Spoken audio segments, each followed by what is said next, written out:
Hakeem Irfan Hashim.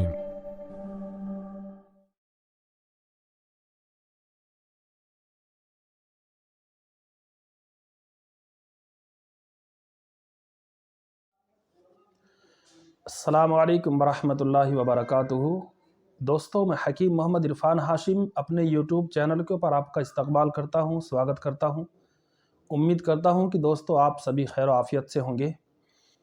आज हम जिस टॉपिक को डिस्कस करेंगे दोस्तों, उसका नाम है धातु रोग और सोपन दोष। जी हाँ, तो सबसे पहले तो हम इसके बारे में जानेंगे कि धातु रोग और सोपन दोष यानी ये जो दो बीमारियां हैं, तो ये आखिर है क्या चीज़। जी हाँ, तो आप समझ गए होंगे कि मैं क्या बोलने वाला हूँ, क्या मुझे बोलना है। तो धातु रोग दोस्तों बोलते हैं उसको कि जब वीर्य की बूंद बूंद आपके पेनिस के ऊपर अंदर से, लिंग के अंदर से बाहर आ रही हो, तो ये जो है धातु रोग होता है। धातु रोग क्यों होता है, इसकी भी वजह दोस्तों हम जानने की कोशिश करेंगे। धातु रोग आखिर होता क्यों है। मसाने के अंदर बहुत ज़्यादा गर्मी हो जाने की वजह से धातु रोग होता है। ज़्यादा हस्तमैथुन करने की वजह से धातु रोग होता है।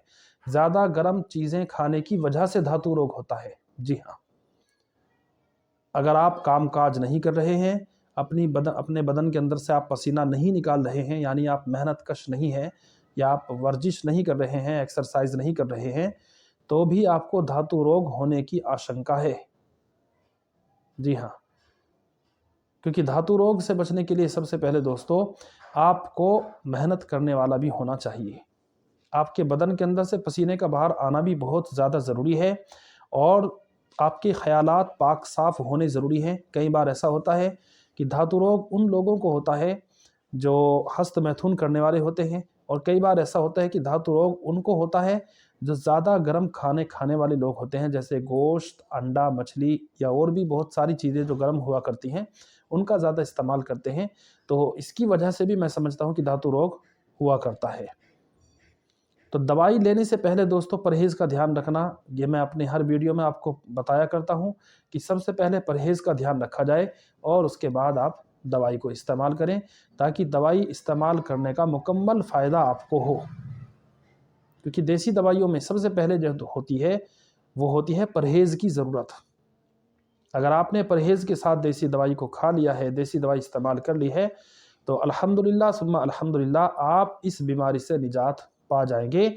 वरना तो दोस्तों ये होगा कि आप दवाई लेते रहेंगे, कुछ वक्त के लिए ठीक हो जाएंगे, बाद में फिर ये बीमारी जो है वो उभर के सामने आ जाएगी। और सोपन दोष किसको कहते हैं? सोपन दोष होता है दोस्तों, इसको उर्दू में बोलेंगे तो एहतलाम बोलेंगे। सोपन दोष यानी नाइट फॉल, यानी आप सो रहे हैं, ख्वाब के अंदर आपको कोई चीज़ दिखाई दी और आपका वीर्य निकल गया, और जब वीर्य निकला तो आपकी आँख खुल गई। ऐसा होता है, कपड़े ख़राब हो जाता करते हैं। तो अगर आपके साथ दोस्तों ये दिक्कतें हैं, तो इसके लिए भी सबसे पहली और सबसे जो ज़रूरी चीज़ है वो ये है कि आप परहेज़ को अपनी ज़िंदगी का बहुत बड़ा हिस्सा बना के रखें। परहेज़ के ऊपर सबसे ज़्यादा ध्यान देने की ज़रूरत है, क्योंकि इन दोनों बीमारियों के सबब यानी धातु रोग और सोपन दोष, इन दोनों बीमारियों की वजह से आदमी दिन पर दिन कमज़ोर होता चला जाता है, और कई बार उसकी कमज़ोरी देखने को भी मिलती है। उसके चेहरे के ऊपर भी जो उस कमज़ोरी के आसार महसूस हो रहे होते हैं। तो अगर आपको ये दोनों बीमारियां हैं, सबसे पहले दोस्तों इनको ख़त्म करने की कोशिश की जाए। वरना अगर आप कुंवारे हैं तो आपको टेंशन रहेगी, और अगर आप शादीशुदा हैं तो फिर तो और ज़्यादा टेंशनों का सामना आपको करना पड़ेगा। क्योंकि इसकी वजह से ढीलेपन की शिकायत, सूरत इंजाल की शिकायत। सूरत इंजाल किसको कहते हैं? वीर्य के जल्दी निकल जाने को, शीघ्र पतन को सूरत इंजाल कहा जाता है। तो ये दिक्कतें वीर्य के पतलेपन की वजह से, नसों के अंदर गर्मी पैदा हो गई है उसकी वजह से, और नसों का मुंह खुल गया है उसकी वजह से दोस्तों ये दिक्कतें पैदा होती है। अगर आपको इन दोनों दिक्कतों से बचना है तो सबसे पहले परहेज़ को दोस्तों लाजिम पकड़ना ज़रूरी है। गर्म चीज़ें अपने खाने के अंदर से बिल्कुल ख़त्म कर दी जाएँ, बिल्कुल भी गर्म चीज़ों को हाथ ना लगाया जाए, ताकि नाइट फॉल और धातु रोग जैसी जो बीमारियां हैं उनसे आप मुकम्मल जो है वो बच सकें। पूरी तरह से ठीक होने के लिए दोस्तों दवाई भी हो, परहेज़ भी हो। जब दोनों की दोनों चीज़ें होंगी और दोनों चीज़ें साथ चलती रहेंगी, फिर अल्लाह की ज़ात से उम्मीद की जा सकती है कि अब आप अपना इलाज सही ले रहे हैं, सही कर रहे हैं। वरना कितनी भी महंगी और कितनी भी अच्छी दवाई हो, अगर आपने परहेज़ नहीं किया है तो आपको उसका कोई फ़ायदा नहीं होगा, बल्कि और नुकसान होने के अंदेशे हैं। और नुकसान होता भी है, क्योंकि कई बार इन दवाइयों की वजह से कब्ज़ की शिकायत हो जाया करती है, पेट के अंदर कब्ज़ हो जाता है, पेट साफ़ होने में दिक्कतें हो जाती हैं, तो बजाय फ़ायदे के और नुकसान होता है।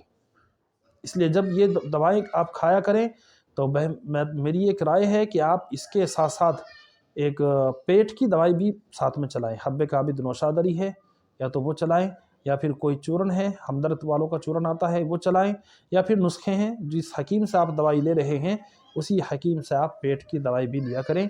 क्योंकि कई बार सोपन दोष जो होता है वो पेट की खराबी की वजह से भी होता है, पेट भी इसके लिए ज़िम्मेदार होता है।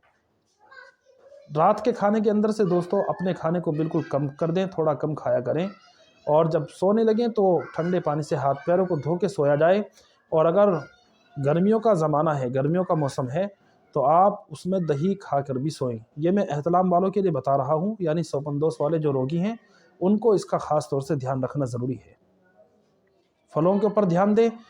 बनाना शेक जो होता है उसको चाहें तो आप घर में बना लें, चाहें तो फिर मार्केट से भी ले सकते हैं, पी सकते हैं। उसका ख़ास तौर से दोस्तों आपको इस्तेमाल रखना चाहिए। दवाएं इसके लिए बहुत सारी हैं, बहुत सारी मुफीद दवाएं भी हैं अल्हम्दुलिल्लाह, ऐसी बात नहीं है।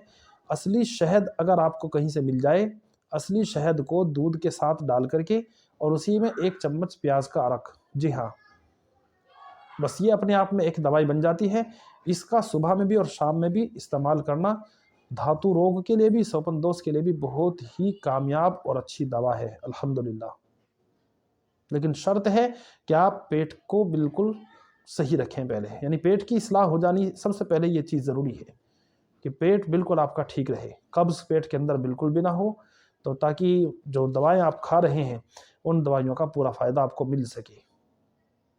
कई बार ऐसा होता है कि आदमी दवाएं खा रहा होता है और बजाय फ़ायदे के उसको नुकसान होता है।